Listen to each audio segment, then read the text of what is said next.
Hello BookTube, my name is Elizabeth and I read bouquins and books.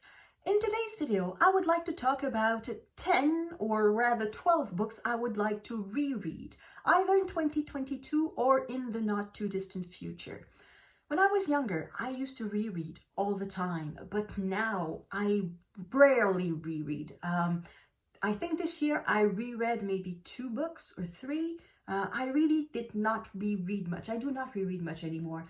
And it makes me a bit sad because I feel like I am forgetting about books, and I am forgetting about books that I love because I keep adding more books, I keep reading more books, and apparently my memory becomes a bit crowded and I forget about books that I love. So I want to reread them. I will start with the books that are more recent. There are only 2 21st century books. It's not even 21st century. There's one that is from the 1990s. So there are only 2 books from the last 30 years, and all the other books are from the 19th century. So the most recent book is Wolf Hall by Hilary Mantel. I read this one when it came out, or not long after it came out, I should say. So in 2010-ish, something like that. And when I read it, I did not know that it was the first of a trilogy. So when I got to the end, I was a bit frustrated that I was left hanging in the middle, that the story was not complete. So I did not read Bring Up the Bodies because I knew it would not be complete either. So now that the entire trilogy is out, I am ready to read the next 2, but I don't remember the first one enough. So I'm going to reread the first one before I read Bringing Up the Bodies and The Mirror and the Light. So that's one I would like to reread. Another one is Green Grass, Running Water by Thomas King. This is the first Thomas King that I read. He is an author I love. I fell in love with his writing in this book. However, I know that I missed out on a lot.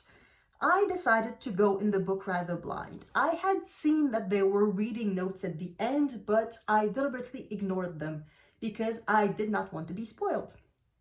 So that's what I did. I read the book from the first page, and as I read, I sort of realized that I was missing out on some symbolism, on some cultural meanings, cultural things of cultural significance.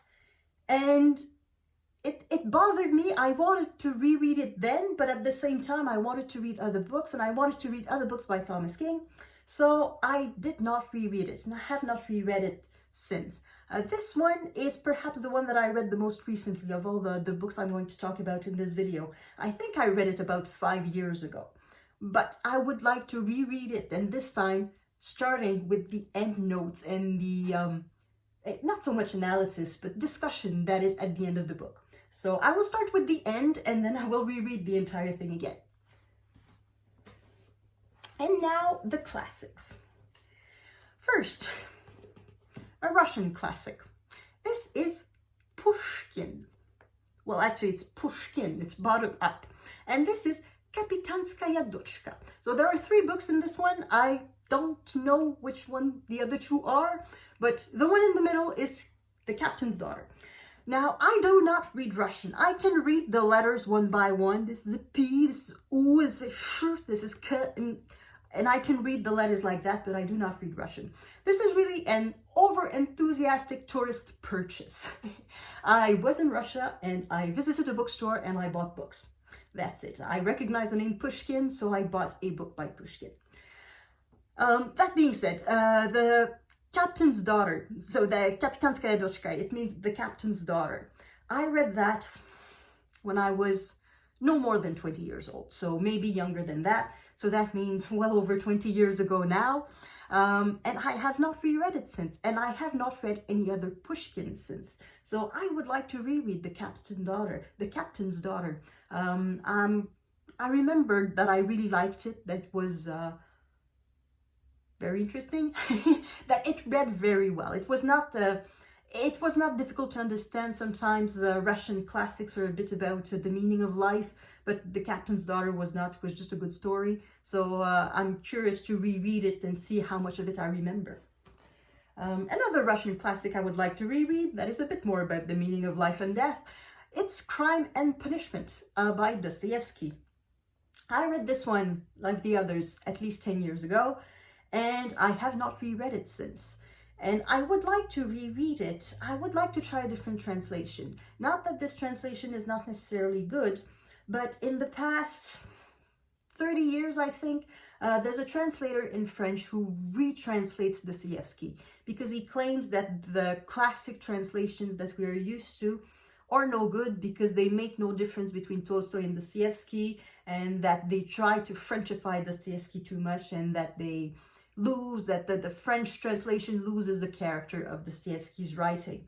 So I would like to try that translator's translation, that translator being Andrei Markovits. However, the books are so expensive. The Markowitz translation, instead of being in one volume, it's in 2 volumes, and it's $20 each for mass market paperback. So I find it very expensive. So I don't know if I will reread that specific translation, or if I'll just reread this one that I have, because if I have it, why not reread it? Or if I will try an English translation, see how that could be. I've never read any Dostoyevsky in English. In fact, I've never read any Russian in English, I think. So that could be interesting to read a different translation. So that's another book I want to reread.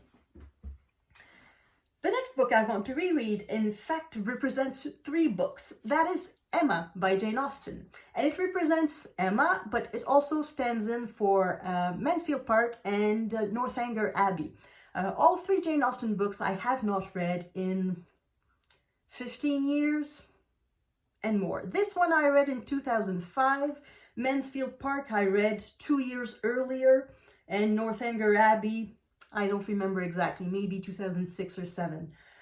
So it's been a while. And the reason I want to reread them is entirely because of BookTube. There's Jane Austen July, and one of the features of Jane Austen July is everybody making their ranking of Jane Austen's novel. And I could do a ranking because by now I've read them all. I've read the 6 novels of Jane Austen. The last one I had not read was Sense and Sensibility, and I read it last July. And I have read Pride and Prejudice and Persuasion more than once because I love these 2 books. But the other 3 I have not read in a long time, so I cannot really make a ranking that really reflects what I think of the books. So I would need to reread all 3 books before July so that I can do the famous video of Jane Austen rankings, my rankings of the Jane Austen novels. So that's a little project for the next 6 months.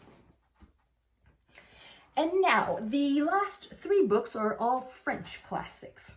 This is a stand-in. This is not the book I want to reread, but it's a book by the same author. The author is Stendhal. This book is The Red and the Black, but I'm not interested in rereading The Red and the Black, at least not right now. The one I want to reread is The Charterhouse of Parma. I don't own it, so that's why I cannot show it like this. I had borrowed it from the library when I read it when I was a teenager, and it was one of the first 19th century books that I read. By then I had read, I think, one Dostoyevsky, one Zola, and then I read The Charterhouse of Parma. And I was floored. I adored it. And I would be tempted to say that it's one of the best books I ever read, but I haven't read it in 25 years and more. So can I really say it's one of the best books I've ever read if I barely recall it? I recall my impression of it, the impression it made on me, but it does not...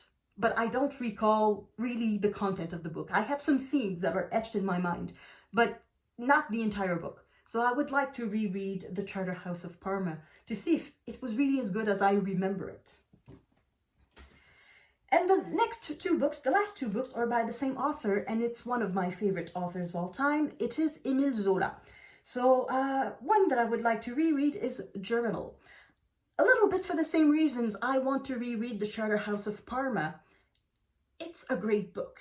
In my mind, it is one of the greatest books ever written in French. I would even say that it's the best novel written in 19th century France. However, it's been too long since I read it. I don't remember it that well. Could I really support the claim? If I reread it, I would be able to say, oh yes, it's as good as I remember. Or maybe not. Maybe I would be disappointed because since I have read many more books, so perhaps I would have other contenders for the best book ever written in 19th century France. Yeah, so that's one that I would like to reread. The other Zola I would like to reread is The Lady's Paradise. This is one of my favorite books of all time. Even if I recognize that Germinal is a better book, this one is my favorite book by Zola and by pretty much anyone else. However, earlier this year, I read the prequel. This book, and this one too, is part of the Rougon-Macquart series. It's a series of 20 books where the main characters are all related in some sort of way. However, you don't need to read the books in order. The events of one book have no influence on the events of the other book, or at least you don't need to read them to understand the book. So each book can be read individually in the order you want to read them. So I read the prequel to this one. This is one of the few cases where there's a main character in two books. The male main character in this book is Octave Mouret, and he is the main character in the previous book, which is, in English, I think it's Potluck that it's called. And in the previous book, Mouret is an asshole. He is a horrible, horrible person. Now in this one, he starts as being not very nice, but it's not that obvious. But now I wonder, is it not obvious because I didn't know, because I didn't want to see it? And now that I've read the previous book and that I know that the character in his youth was an absolute piece of shit, would it influence how I see this book? So I want to reread it with opened eyes about the true nature of the main character. So maybe this book, given how horrible the main character is, it could very well mean that this book, that is one of my favorite books of all time, could end up being a horrible book at heart. So that's the reason I want to reread it, is to make sure that it's really still a good book and that the main character's personality does not taint the entire thing. So that was the last book I wanted to reread. Well, it's the last one I present, but in fact, I want to reread this one now. This is why I'm making this video. I want to reread it now, and I wanted to make a video of books I wanted to reread and include this one. So if I had already reread it, I could not have been able to include this one. So as soon as I press stop on the video, I'm going to start to reread this. So these are the 12 books I would like to reread in the not too distant future, ideally before the end of 2022, but maybe not, because there are just so many books that I want to read or reread, and I just want to read the books that I want to read. So that is it. And yeah, that is it. Thank you everyone for watching. Let me know in the comments if you plan to reread anything, if you have a list of books you like to reread, or if you think that rereading is a waste of time. And thank you for watching. I will see you in the next video. À la prochaine!